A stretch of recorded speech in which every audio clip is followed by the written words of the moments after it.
नमस्ते फ्रेंड्स, स्वागत है आप सभी का मेरे ब्लॉग में। और आज मैंने ना सारे ही पौधों की कटाई छटाई कर दी है, बहुत छोटे कर दिए हैं। यहाँ पर एक्चुअली एसी का वो चलता है ना, तो इस वजह से ना सारे में हवा लगती है और धूप बहुत ही तेज़ है, बहुत ही ज़्यादा तेज़ है। यहाँ पर देख सकते हैं कितनी ज़्यादा तेज़। तो मैंने क्या किया, यहाँ से ना कुछ गमले हटा दिए हैं। और वैसे अगर मेरे घर में हवा की बात करेंगे ना, तो देखिए हवा कितनी ज़्यादा चलती है। यहाँ पर ना बिल्कुल पर्दे उड़ रहे हैं, घर के अंदर भी सारे पर्दे उड़ रहे हैं, लेकिन इसमें धूल बहुत ज़्यादा आ रही है। पहले तो मैं गेट को ऑफ मतलब बंद कर देती हूँ। तो कुछ प्लांट्स मैंने अंदर ला कर के रख लिए थे, क्योंकि क्या हुआ कि एक तो बीच में बहुत तेज़ गर्मी पड़ी 2-3 दिन से।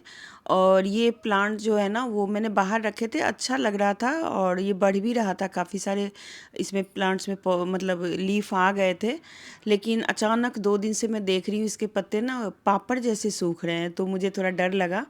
क्योंकि क्या हुआ ना कि पीछे भी मेरे बहुत सारे प्लांट्स ख़राब हो गए। और मैं किसी भी प्लांट्स के साथ बहुत ज़्यादा जुड़ जाती हूँ, उसको अच्छे से देख रेख करती हूँ, वो बढ़ते रहते हैं तो अच्छा लगता है। लेकिन कभी सूख जाता है ना तो मुझे बहुत ज़्यादा रोना आ जाता है। मैं किसी भी चीज़ के साथ बहुत ज़्यादा जुड़ जाती हूँ।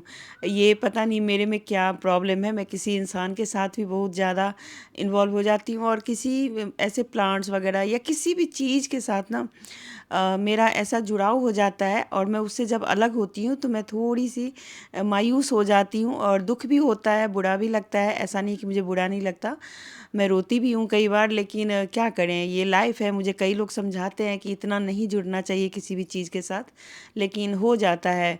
तो ऐसे ही प्लांट्स के साथ भी है, ये अच्छा भला बढ़ रहा था। इससे पहले भी मेरे कई सारे प्लांट्स ख़राब हो गए। और क्या होता है ना कि सुबह-सुबह मेरे हस्बैंड इसमें पानी देते हैं, तो पानी डालते हैं, लेकिन वो पानी ऐसे डालते हैं कि उनको और बाकी चीज़ों का कुछ पता नहीं होता। इसमें से एक जड़ निकला है, उसको मैं किसी और में लगा दूँगी, और इसे कुछ दिनों के लिए मैं अब घर के अंदर ही रखूँगी।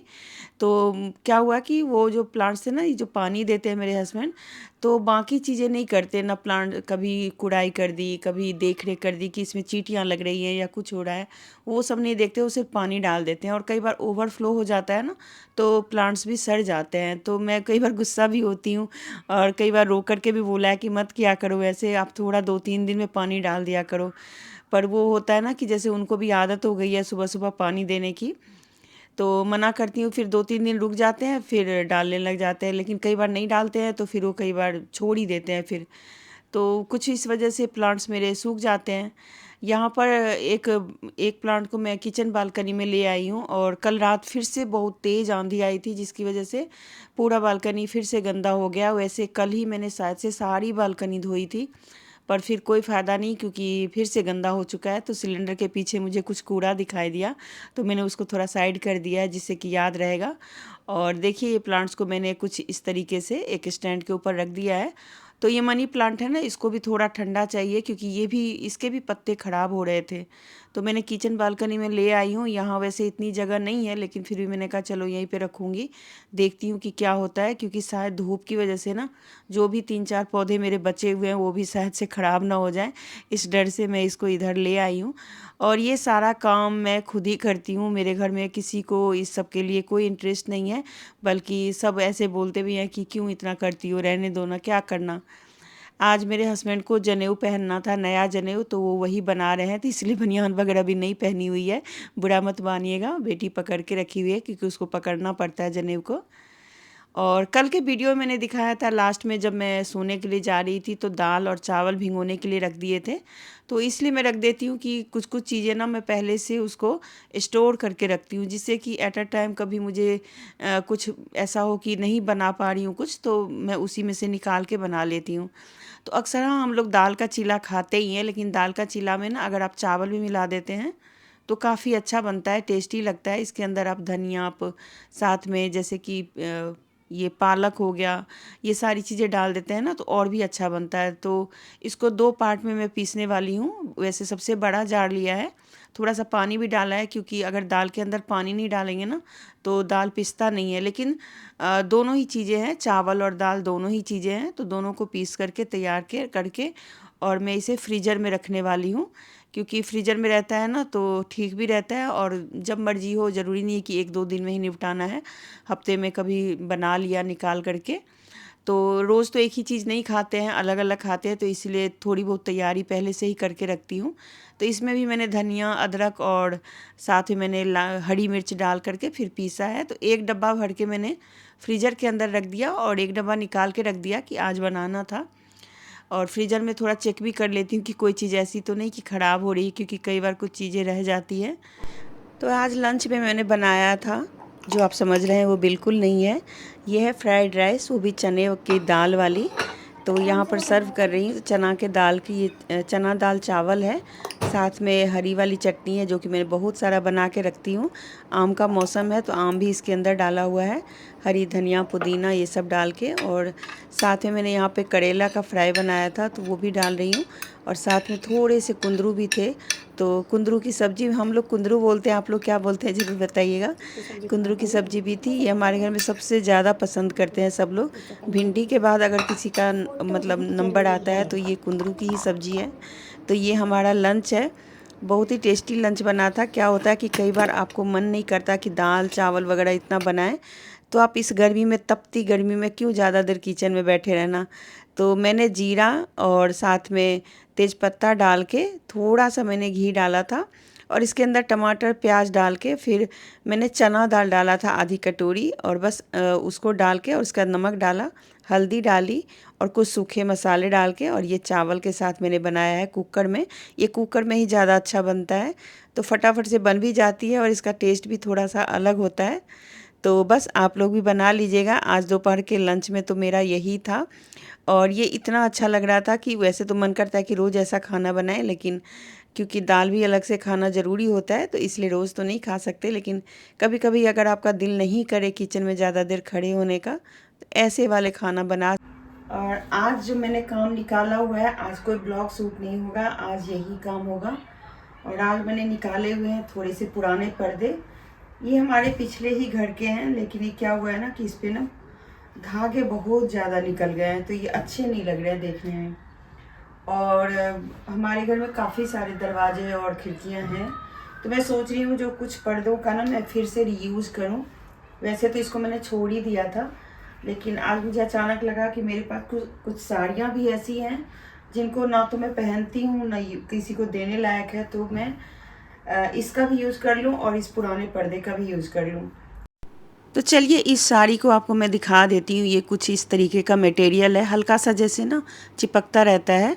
तो मैंने इसको साड़ी की तरह भी पहना हुआ है, लेस वेस लगा के बढ़िया से पार्टी वार्टी में भी गई हुई हूँ, लेकिन अब मुझे इतना यूज़ करने का मन नहीं कर रहा था और ऐसे ही रखी हुई थी। अब ये पर्दे जो है ना वो 3 पर्दे हैं, लेकिन मैंने आपको शुरू में दिखाया कि मैं इसके बनाऊंगी, पर मैं इसके पर्दे नहीं बनाऊंगी, मैं इसको खोल रही हूँ और खोल करके मैं कुछ और सोच रही हूँ इसका बनाने का। कई बार मैं गई हूँ जैसे होटल वगैरह में, तो वहाँ पे ना कुछ इसी मटेरियल के सोफ़ा कवर और साथ में जो कुशन कवर होते हैं वो बने हुए रहते हैं। तो मुझे वहीं से आइडिया आया था कि क्यों ना मैं इस कपड़े का मैं कुशन कवर बना लूँ। तो मेरे घर में ना क्या है कि थोड़े से एक बड़े वाले भी कुशन है जो 5 हैं, 4-5 हैं। मैंने एक बार लिया था और उसकी मैंने वीडियो भी बनाई हुई है। उसके ऊपर जो मैंने कुछ कुशन कवर बनाए थे उसकी भी वीडियो है, अगर आप लोग देखेंगे तो ज़रूर मिल जाएगा। तो चलिए मैं पहले आपको बता दूं कि इस पर्दे का मैं वही कुशन कवर बनाऊंगी। थोड़ा बड़ा है ये, तो इसका मेरा बढ़िया सा कुशन कवर बन जाएगा। कपड़ा भी बहुत अच्छा है और कलर भी सही है, तो इसको फैला के दिखा देती हूँ। मैं जो पर्दे का वो लगा हो रहता है ना होल सा, जो इसके, वो मैंने हटा दिया है। और उसके बाद मैं कुशन कवर से ही नाप के और इसको मैं मतलब सिलाई कर दूंगी। तो मैं खुद ही सिलूँगी, तो पहले मैं पर्दे सिल लेती हूँ। और पर्दे सिलने में मुझे ज़्यादा वक्त नहीं लगा, मतलब आधा घंटा में मेरा ये काम हो चुका था। तो पहले तो मैंने सोचा कि दोनों तरफ से सिलाई कर देती हूँ, लेकिन फिर बाद में मुझे लगा कि वो थोड़ा सा अच्छा नहीं लगेगा, क्योंकि अगर कभी खोल करके भी होता है ना कि कई बार आप शेयर कर्टन को ऐसे ही छोड़ देते हो, तो कुछ इस तरीके से मैं सोच रही थी। तो फिर मैंने एक पर्दे में तो जोड़ दिया, लेकिन दूसरे पर्दे में नहीं जोड़ा, दोनों तरफ से खुला रखा, और जो एक्स्ट्रा बच गए थे कपड़े उसको मैंने काट दिया। तो कुछ इस तरी तो साड़ी जैसे 5 मीटर की होती है या 6 मीटर की होती है, जो भी है, तो उसमें से बस मुझे थोड़ा सा ही कपड़ा बचा, ज़्यादा कपड़ा नहीं बचा। जो बचा है वो देखिए कुछ इस तरीके का है। अब इसका सोचेंगे बाद में कि क्या बना सकते हैं। देखने में दूर से बहुत सुंदर लगता है। इस साड़ी का एक और साड़ी है मेरे पास इसी टाइप की, तो मैं आप लोगों के साथ शेयर करूँगी बेडशीट का। तो वो बाद में, अभी मैं फ़िलहाल यही करूँगी क्योंकि मैं जो काम करती हूँ ना, थोड़ा सा मुझे टाइम लग जाता है क्योंकि घर भी खुद ही संभालना है, बाकी सारी चीज़ें भी खुद ही करनी होती है। और शाम होते होते मैं चली गई थी बिटिया के साथ डॉक्टर के यहाँ, क्योंकि उसके दांत में थोड़ा सा पेन हो रहा था। तो वही दिखाने के लिए गई, क्योंकि वो पता नहीं, मैंने देखा तो थोड़ा सा लगा मुझे कि क्लीनिंग की ज़रूरत है और इसके मुंह में छाले भी बहुत होते हैं, तो वही दिखा के आई। फिर मैंने यहाँ पर देखिए ये वाला भी सिलाई कर लिया और जिप लगाने के लिए मैंने बाहर भेजा था, तो इसलिए मैं शुरू में आपको नहीं दिखा पाई। बस तीनों तरफ से सिलाई करके और जिप के लिए मैंने भेजा टेलर के पास, तो मेरे हस्बैंड यहाँ पर जिप लगवा के और फिर ले आए। वैसे जिप उसने ठीक से लगाया नहीं है, लेकिन चलो ठीक है क्योंकि दूसरे के हाथ का काम भी मुझे इतना पसंद नहीं आता है, क्योंकि ये काम करने की मुझे खुद ही आदत है, तो मुझे कई बार पसंद नहीं आता। लेकिन क्यों उसने गड़बड़ी भी थोड़ी सी कर दी है और मैंने थोड़ा खुला डुला ही बनाया है कि चलो ठीक है, कहीं टाइट होगा तो ज़्यादा ये मतलब ऐसे हो जाता ना सख्त सा, तो वैसा नहीं हो, तो हल्का सा लूज ही मैंने बनाया है। और देखती हूँ कि कैसा लगता है, मतलब बैठ करके। फिर अगर लगेगा कि नहीं ठीक है तो फिर मैं थोड़ा सा और इसको टाइट कर दूँगी। तो इसमें से 4 हमारे ये पर्दे, मैंने एक पर्दा का मेरा 4 निकल गया इसमें कवर। और देखिए जो कुशन है ना मेरा कितना बड़ा बड़ा है। मैंने लिया था और पहले भी मैंने कुशन कवर इसके बनाए हुए हैं, बाज़ार से ही कपड़ा लेके आई थी उसका। और इस बार तो मैंने देखिए पुराने पर्दे का ही रीयूज कर दिया, तो पुराने पर्दे साड़ी सब का रीयूज आज मैंने आप लोगों के साथ दिखा दिया कि कैसे कर सकते हैं। तो ये जो मैंने साड़ी लगाया ना, वो एक पीले रंग का मेरे पास कर्टेन है जो कभी कभी मैं लगाती हूँ। ये भी 3 का सेट है, तो मैंने 2 में तो लगा दिया, लेकिन एक में लग भी नहीं पाया। और दूसरा क्या हुआ कि मैंने सोचा कि चलो इसको बीच में लगा दूंगी। तो एक पर्दे में तो आपको दिखा दिया था कि मैंने 2 साइड से नहीं लॉक किए और कुछ इस तरीके से छोड़ दिया। और छोड़ने का यही है, सोचा यही कि कुछ इस तरीके से बांध देंगे तो रोशनी भी आती रहेगी और देखने में भी सुंदर लगेगा। और अब ये पर्दा ज़्यादा सुंदर लग रहा है, क्योंकि ये कर्टन पहले मुझे इतना पसंद नहीं आ रहा था, बस मैंने किसी को देख के ये पीले कलर का ले लिया था। लेकिन अब मैंने जब इसके अंदर लाइनिंग लगा दी है साड़ी की, तो देखिए कितना बढ़िया लग रहा है। और ये जो इस पर्दे में जो मैंने जोड़ दिया था ना दोनों साइड से, उसको मैंने खोल दिया है और बस खोलने के बाद कुछ इस तरीके से इसको हैंग कर दिया, मतलब कर्टन की जो डोरी होती है वो लगा दिया है। और देखिए अभी कितना बढ़िया लग रहा है, बहुत सुंदर लग रहा है। तो अभी इस कर्टन को बस दिखाने के लिए मैंने लगाई हूँ, बाकी इसको अभी रखना है क्योंकि इसमें अभी दूसरा कर्टन लगा हुआ है। और जो 3 का सेट है तो उसमें से सोच रही हूँ कि बीच में ये वाले कर्टन देखूंगी, ज़रूरत पड़ेगी तो लगा दूंगी। तो बस अब शाम होने ही वाली है। पूरा दिन आज मैं बिजी रही, 1 मिनट भी सांस नहीं लिया है मैंने बैठने का। और आप लोग कैसे करते हो पता नहीं, लेकिन मैं तो बस ऐसे ही करती रहती हूँ। अभी यहाँ पे बादाम वगैरह निकाल के रखा है सुबह के लिए भिगोने के लिए, और साथ में मैंने चाय चढ़ाई हुई है। रात को हमने बनाया था पाव बर्गर, पाव बर्गर नहीं, पाव सैंडविच आप समझ लें। और रात को थोड़ा हम लोग लाइट खाते हैं, तो इसलिए कुछ इस तरीके का सैंडविच जैसा बना करके खा लिया था। बेटी को भी बहुत पसंद आया।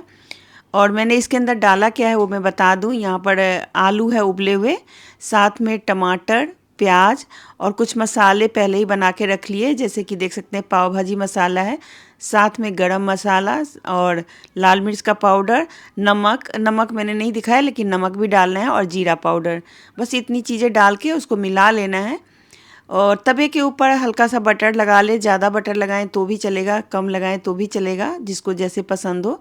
और 2 तरीके से आप बना सकते हैं, चाहे तो आप इस तरीके से मसाला तवे पर ही डाल के और उसको सेक सकते हैं ब्रेड को, या फिर ब्रेड के ऊपर बटर लगा के फिर मसाला चिपका के आप इस तरीके से लगा सकते हैं।